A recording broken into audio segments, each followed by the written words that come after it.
And those who want to continue studying may continue. It's difficult times.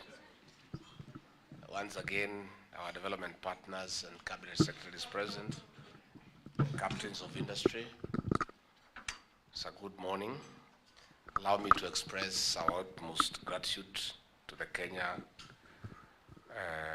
Kwanza government, to KEPSA and its leadership for the response to the famine situation in the country.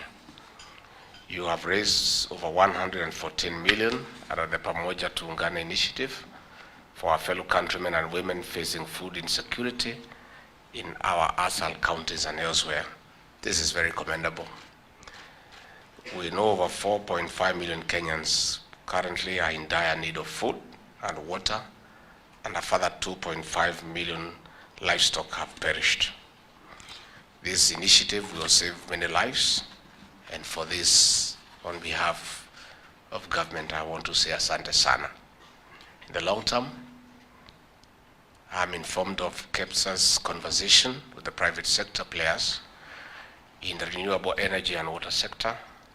The plan is to improve access to water for domestic and agricultural use. Further, the discussions on drought resistance grass aims at contributing to increased animal feed production and source of green energy. This is a welcome move and a step in making Kenya an agricultural hub. I'm happy to note that this initiative will run from October this month, 2022, to March 2023, to mobilize resources for the four thematic areas of food, water, cash transfers, and health. I've been tasked with the responsibility to reinforce the call to action, which I hereby do. Ladies and gentlemen, the situation is dire. That's the truth. Everywhere we are sending people to distribute food. The smell of dead livestock is now sitting. Children are leaving school. Kenyans are becoming helpless. And I call upon you, please, to dig a little bit deeper in your pockets and see what you can do, so that we have a concerted effort to make sure that no Kenyan, not a single Kenyan, dies from hunger, and children do not abandon school for lack of food. My boss, the president, has tasked me with the responsibility of coordinating the national government, the county government,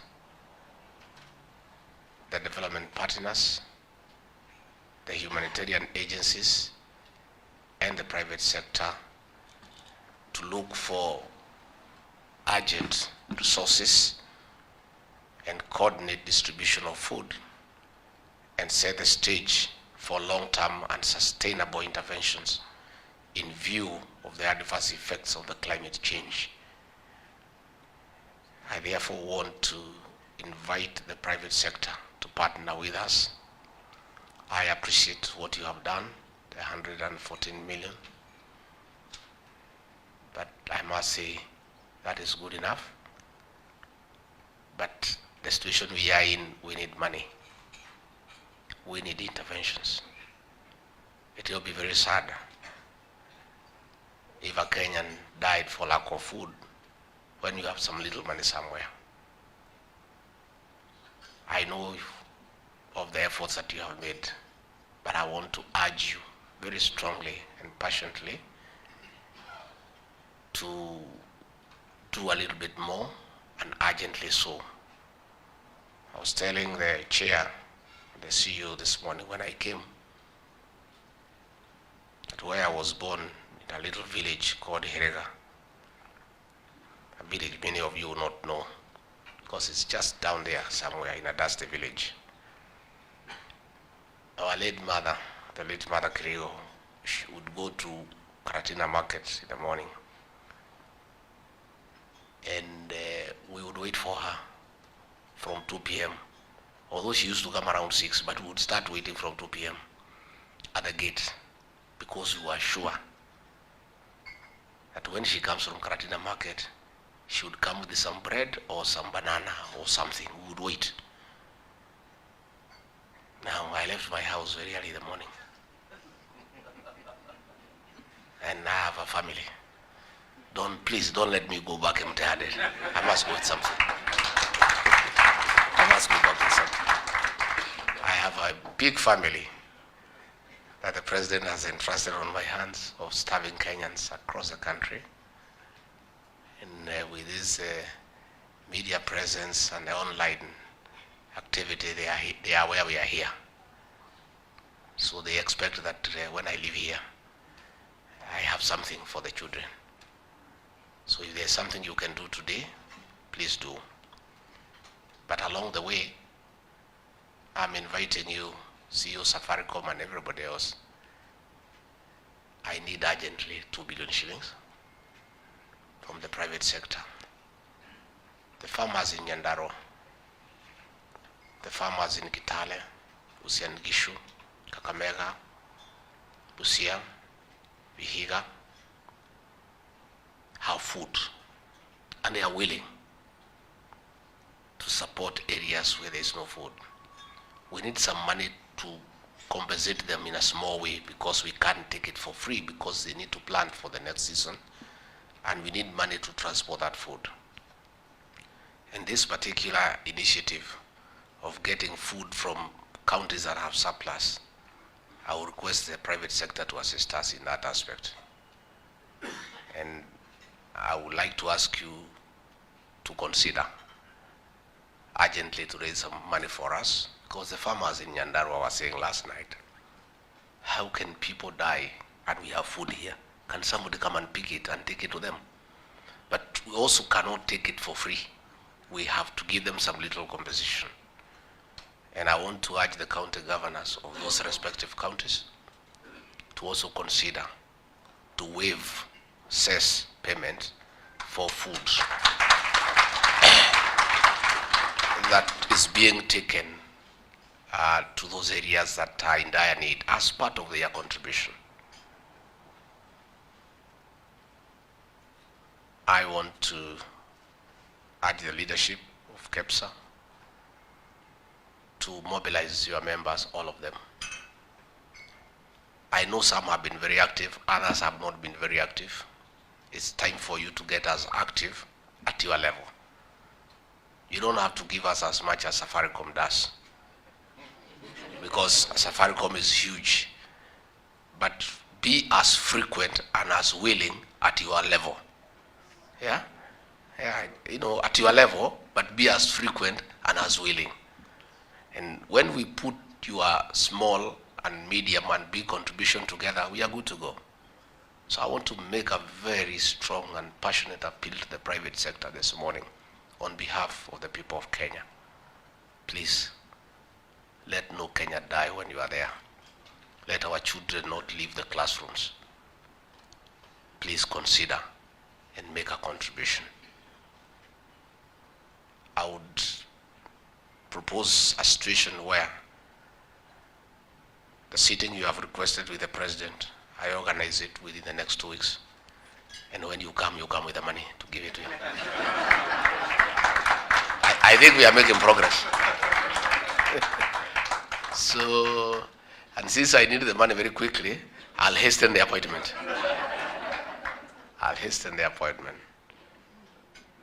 I'm calling upon all the actors